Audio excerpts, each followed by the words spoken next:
Today we discuss about the chemical kinetics. Chemical kinetic आपका physical chemistry के अंदर आता है। अब केमिकल काइनेटिक्स मतलब क्या होता है, तो काइनेटिक्स मतलब होता है आपका मैकेनिज्म। और किसके बारे में बात करें अपन, केमिकल, मतलब कोई भी केमिकल रिएक्शंस हो रही है तो वो कैसे मैकेनिज्म फॉलो करेगी, है ना, उसका रेट कैसे निकालेंगे, स्पीड कैसे पता चलेगा, तो उसको अपन क्या बोलते हैं, केमिकल काइनेटिक्स। अब सपोज है, इमेजिन करते हैं आर से क्या बन रहा है, आपका पी बन रहा है, R for reactant and P for product. अब जैसे जैसे देखो अपन क्या करते हैं, एक नॉर्मल एग्जांपल लेते हैं। आपके पास गाड़ी में दी अपने पेट्रोल भर दिया है, पेट्रोल टंकी पूरी फुल है, ठीक है, आपकी टंकी फुल है, आपने डिस्टेंस गाड़ी चालू नहीं किया है ना, तो डिस्टेंस आपको ट्रेवल क्या होगा, 0।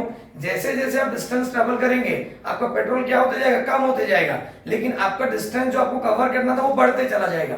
तो उसका मतलब क्या हुआ कि आपका रिएक्टेंट टाइम के अकॉर्डिंग क्या हो रहा है, कम हो रहा है, प्रोडक्ट क्या होते जा रहा है, आपका बढ़ते जा रहा है। सेम वैसे ही अपन भी स्टडी कर रहे हैं, जैसे केमिकल काइनेटिक्स अपन ने चालू किया है, अभी जस्ट चालू किया है, मतलब अपनों को पूरा चैप्टर पढ़ने का है, लेकिन आपका प्रोडक्ट कुछ बना है क्या, नहीं, कुछ पढ़ा अपन ने नहीं, क्योंकि अभी चालू कर रहे हैं। और जैसे जैसे मेरा वीडियो आगे बढ़ते जाएगा, चैप्टर क्या होते जाएगा, आपका खत्म होते जाएगा, और आपका क्या होगा, प्रोडक्ट आपको समझते चला जाएगा, ठीक है, और रिएक्टेंट क्या होते चला जाएगा, आपको कम होते जाएगा। अब आर से क्या बन रहा है, आपका पी बन रहा है, तो अब रेट कैसे निकालेंगे, तो अपन रेट दोनों के अकॉर्डिंग निकाल सकते हैं। चैप्टर खत्म हो रहा है तो भी मैं समझ जाऊंगा कि मैं पढ़ा रहा हूँ, है ना, दूसरा आपको समझ रहा है तो भी मैं समझूंगा कि मेरा चैप्टर आगे बढ़ते जा रहा है। तो रिएक्टेंट से भी निकाल सकते हैं और प्रोडक्ट से भी निकाल सकते हैं।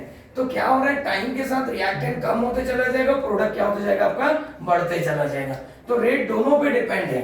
तो रेट का फॉर्मूला क्या हो जाएगा, change in concentration of reactant और product with respect to time. तो फॉर्मूला क्या बन जाएगा, rate is equal to minus dr upon dt is equal to dp upon dt।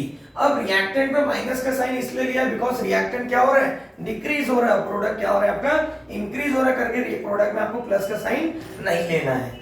अब इसका यूनिट क्या निकलेगा, ऊपर कॉन्सेंट्रेशन है, नीचे टाइम है। कॉन्सेंट्रेशन का यूनिट क्या रहता है, मोल पर लीटर, मतलब मोलैरिटी, है ना, अपॉन टाइम, टाइम सेकंड में लो, मिनट में लो, किस में भी लो चलेगा। तो यूनिट क्या निकलेगा, मोल पर लीटर टाइम इनवर्स। अब सपोज अपन एक से ज्यादा रिएक्टेंट है, एक से ज्यादा रिएक्टेंट रो या एक से ज्यादा प्रोडक्ट रो, रेट सब पे डिपेंड है ना। A प्लस बी प्रोडक्ट क्या बन रहा है, आपका C प्लस डी। अब रेट इसमें एक पे भी डिपेंड रहेगा, बी पे भी डिपेंड रहेगा, सी पे भी और डी पे भी रहेगा, है ना। तो एक नॉर्मल अपन इमेजिन करते हैं कि जैसे आपके पास कॉपी पेन है, ठीक है, कॉपी यदि बढ़ते जा रही है मतलब आपकी पढ़ाई हो रही है, पेन खत्म हो रहा है तो भी मतलब आप पढ़ रहे हैं, तो दोनों से अपन क्या कर सकते हैं, रेट फाइंड आउट कर सकते हैं, ठीक है। तो रेट इज इक्वल टू क्या हो जाएगा, आपका दोनों रिएक्टेंट पे और दोनों प्रोडक्ट पे रेट क्या रहेगी, आपकी डिपेंड रहेगी।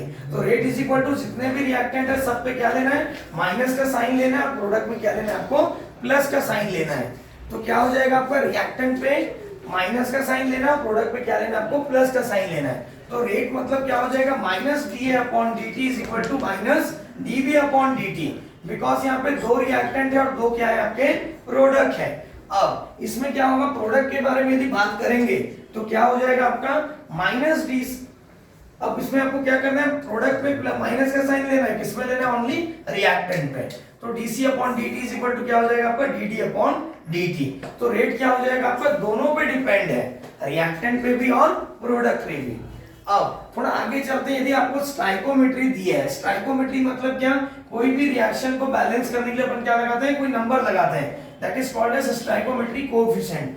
अब वो स्टाइकोमेट्री यदि दी है तो उस स्टाइकोमेट्री को क्या करना है, उसी के साथ आपको रेसिप्रोकल में लेना है। जैसे मैंने एक एग्जांपल लिया है, 2a + 4b प्रोडक्ट क्या बन रहा है, 2c + 3d बन रहा है। तो रेट इज इक्वल टू क्या हो जाएगा, -1/2 dA upon dt is equal to, ये भी रिएक्टेंट है तो माइनस का साइन, -1/4 dB अपॉन dt। अब ये दोनों प्रोडक्ट है तो प्रोडक्ट में क्या लेना है, आपको प्लस का sign, 1/2 dC upon dt is equal to 1/3 dd upon dt।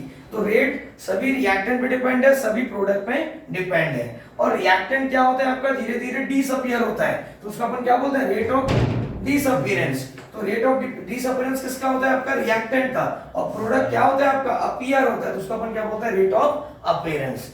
तो इस पे भी आपको न्यूमेरिकल आता है। सपोज आपको यही वाला क्वेश्चन यदि अपन बोलते हैं, तो rate of disappearance of B बोला तो क्या हो जाएगा, db minus db upon dt। जब आप न्यूमेरिकल सॉल्व करेंगे तो उसमें आपको माइनस और प्लस को लेना नहीं है ना, वो एज इट इज रहने देना है, क्योंकि माइनस मतलब होता है डिक्रीज और प्लस मतलब होता है आपका इंक्रीज। अब यदि ग्राफ प्लॉट करेंगे कॉन्सेंट्रेशन वर्सेस टाइम, तो रिएक्टेंट क्या हो रहा है आपका, डिक्रीज हो रहा है, तो कर्व क्या आएगा आपका, नीचे की तरफ आएगा, और प्रोडक्ट क्या होगा, टाइम के अकॉर्डिंग इंक्रीज होगा, तो आपको क्या करना है, वो आपको ऊपर कर ले जाना है कर्व को। अब फैक्टर्स अफेक्टिंग रेट, अब रेट कौन कौन से फैक्टर से अफेक्ट होएगा। सबसे पहले अपन बात करते हैं कॉन्सेंट्रेशन ऑफ रिएक्टेंट। अभी जैसे आपके पास एक इमेजिन करते हैं, आपको अभी एग्जाम अभी 10 दिन बची है, अब एग्जाम 10 दिन बची है, आपको 10 चैप्टर पढ़ना है, तो आप क्या करेंगे, स्पीडली पढ़ेंगे, समझ रहे हैं। अब यदि मतलब क्या हुआ, आपका कॉन्सेंट्रेशन आपका क्या हो रहा है, रिएक्टेंट का बढ़ रहा है, या फिर रिएक्टेंट कौन हुआ, आपका सिलेबस है ना, तो क्या होगा, आपका रेट भी आपको बढ़ाना पड़ेगा। वही यदि आपके पास 2 साल है तो आप धीरे धीरे पढ़ेंगे, तो सेम वैसा ही है, concentration of reactant increases, rate also increases. दूसरा temperature, temperature increases, rate of reaction, most of the chemical reaction की बढ़ती है। कुछ ऐसे रिएक्शन है जिनको टेम्परेचर कम लगता है, तो वो क्या होंगे, आपके डिक्रीज होंगे। तो most of the reactions temperature increase करने से क्या होता है, उनकी रेट बढ़ती है। अब यहाँ पे की पॉइंट है कि 10 डिग्री टेम्परेचर बढ़ाने से रेट क्या हो जाता है, आपका डबल हो जाता है। इसके ऊपर आपको कॉम्पिटिटिव एग्जाम में क्वेश्चन आते हैं। तो 10 डिग्री बढ़ा दिया, जैसे आपको एक एग्जांपल अपन लेके देखते हैं, कोई ए से बी बन रहा है, टेम्परेचर इसका 10 डिग्री है, तो रेट आपका दिया हुआ है 4, टेम्परेचर यदि आपने 10 डिग्री और बढ़ा दिया तो कितना हो जाएगा आपका 20, तो रेट क्या हो जाएगा आपका 8 टाइम्स हो जाएगा। डबल करते करते आपको चलना है, ठीक है। तो ऐसे अपन क्या करते हैं, रेट क्या हो जाता है आपका इंक्रीज होता है, 10 डिग्री टेम्परेचर बढ़ाने से रेट क्या हो जाता है, डबल हो जाता है। उसके बाद surface area, surface area increases, rate of reaction also increases. एक नॉर्मल है इवोपरेशन की प्रोसेस यदि अपन लेते हैं, तो इवोपरेशन के लिए छोटा सा पॉट में अपन पानी लेते हैं, और वो यदि बड़े पॉट में पानी लेंगे तो बड़े पॉट का इवोपरेशन क्या होगा आपका, फास्ट होगा। तो surface area increases, rate of reaction also increases. अब क्या होता है एवरेज रेट ऑफ रिएक्शन। अब average rate it is also called as instantaneous rate of reaction.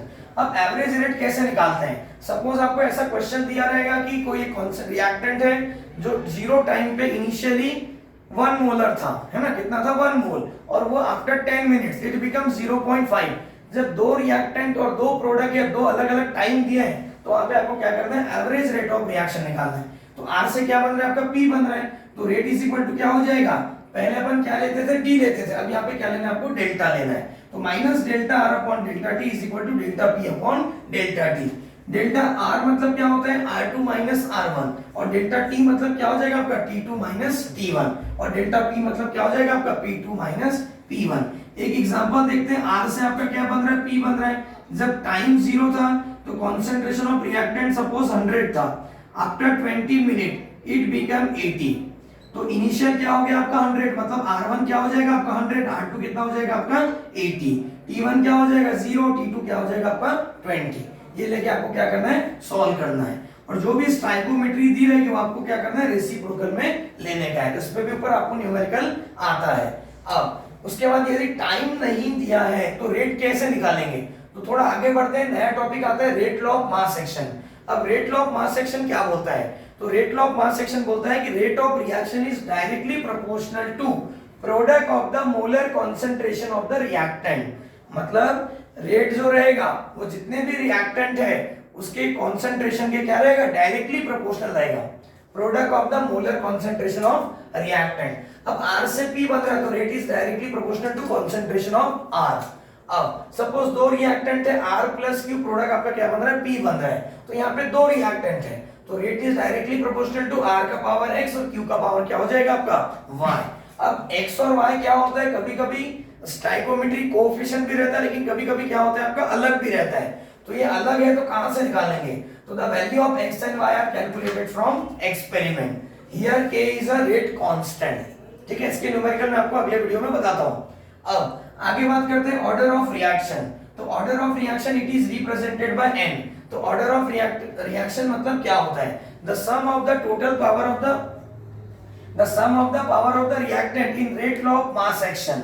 मतलब इस रेट लॉ में क्या किया अपन ने, रिएक्टेंट का जो पावर लिया था है ना, उनको आप क्या कर दो, प्लस कर दो, तो क्या निकल जाएगा आपका ऑर्डर ऑफ रिएक्शन।